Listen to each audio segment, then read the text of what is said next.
បាទសូមជម្រាបសួរក៏ដូចជាសួស្តីទៅកាន់បងប្អូនសិស្សានុសិស្សទាំងអស់គ្នាថ្ងៃនេះយើងវិលត្រឡប់សារជាថ្មីមកកាន់មេរៀនរបស់យើងតាក់ទងជាមួយនឹងឧបករណ៍សម្រាប់ប្រើប្រាស់នៅតាមផ្ទះសាលារៀននិងមន្ទីរពេទ្យអញ្ចឹងយើងកុំឲ្យខាតពេលយើងទៅមើល10ពាក្យបន្ថែមរបស់យើងបន្តទៀតតាក់ទងជាមួយនឹងមេរៀននេះបាទអញ្ចឹងយើងចូលទៅកាន់មេរៀនទាំងអស់គ្នាអូខេ Implements used in the house school and hospital ពាក្យទី1សម្រាប់ថ្ងៃនេះរបស់យើងមានពាក្យ backsaw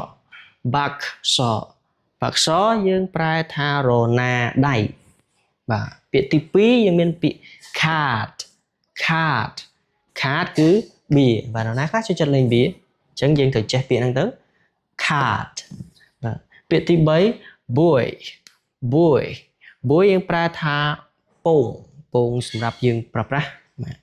ហើយនឹងពាក្យទី4គឺពាក្យ button នៅទីនេះយើងប្រែថាលេវបាទប្រែថាលេវយើងប្រែប៊ូតុងឬក៏អីទេបាទទី5យើងមានពាក្យ cake គឺយើងប្រែថាទ្រុងបាទពាក្យបន្ទាប់ទៀតយើងមានពាក្យ calendar គឺប្រតិទិនបាទអ្នកខ្លះយើងហៅថាឡង់យេហើយពាក្យបន្ទាប់យើងមានពាក្យ camera គឺម៉ាស៊ីនថតរូបពាក្យបន្ទាប់គឺយើងមានពាក្យ canned យើងប្រែថាកំប៉ុងបាទ canned កំប៉ុងពាក្យបន្ទាប់គឺយើងមានពាក្យ candle យើងប្រែថាទៀនបាទទៀនចុងក្រោយគេគឺ cane chair កៅអីផ្ដៅ